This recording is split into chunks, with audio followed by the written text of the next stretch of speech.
Welcome to yo-yo TV. ఏపీలో సార్వత్రిక ఎన్నికల తర్వాత వైసీపీ ప్రభావం తగ్గింది.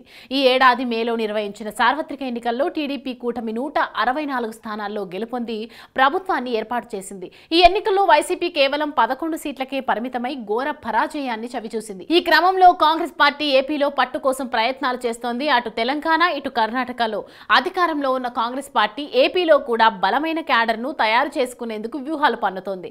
ఇప్పటికే సార్వత్రిక ఎన్నికల్లో పోటీ చేసిన కాంగ్రెస్ పార్టీ తన ఖాతాను తెరవలేదు.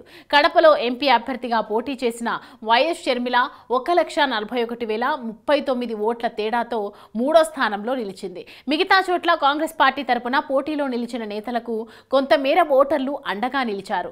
ఇంకాస్త కష్టపడితే ప్రత్యర్థులతో పోటీ పడొచ్చని కాంగ్రెస్ పార్టీ నేతలు అభిప్రాయపడుతున్నారు.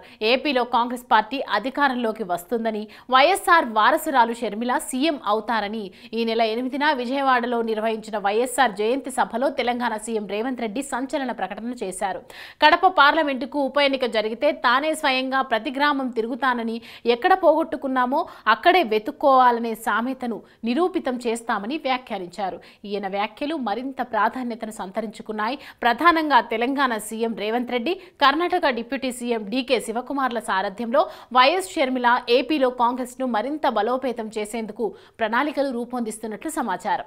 అందులో భాగంగానే దివంగత ముఖ్యమంత్రి డాక్టర్ వైఎస్ఆర్ సన్నిహితులు అలక నేతలను లక్ష్యంగా చేసుకుని వారిని పార్టీలో చేర్చుకోవాలనే యోచనలో ఉన్నట్లు తెలుస్తోంది. వైసీపీలో కీలకంగా పనిచేసిన శ్రీకాకుళం జిల్లాకు చెందిన ధర్మాన సోదరులు, రాయలసీమలో పలువురు నేతలు కాంగ్రెస్ అగ్రనేతలతో టచ్ లో ఉన్నట్లు తెలుస్తోంది. ఏపీలో ఘోర పరాజయం చెందిన వైసీపీ కనీసం ప్రతిపక్ష హోదాకు కూడా నోచుకోలేదు. అధికారం చేపట్టిన టీడీపీ ప్రభుత్వం ప్రక్షాళన దిశగా అడుగులు వేస్తోంది. మాజీ సీఎం జగన్ తో పాటు ఆయనకు అనుకూలంగా వ్యవహరించిన ప్రధాన నేతలు, ఐఏఎస్, ఐపీఎస్ అధికారులపై ఫోకస్ పెట్టింది. అందులో భాగంగానే పలువురు ఐఏఎస్, ఐపీఎస్ అధికారులను తప్పించింది. మరికొందరిని వివిధ శాఖలకు కేటాయించింది.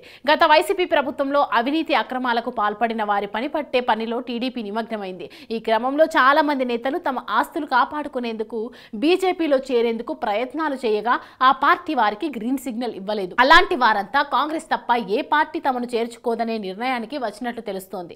అందుకే కాంగ్రెస్ పార్టీ అగ్రనాయకులకు టచ్ లో ఉన్నారన్న ప్రచారం జోరందుకుంది.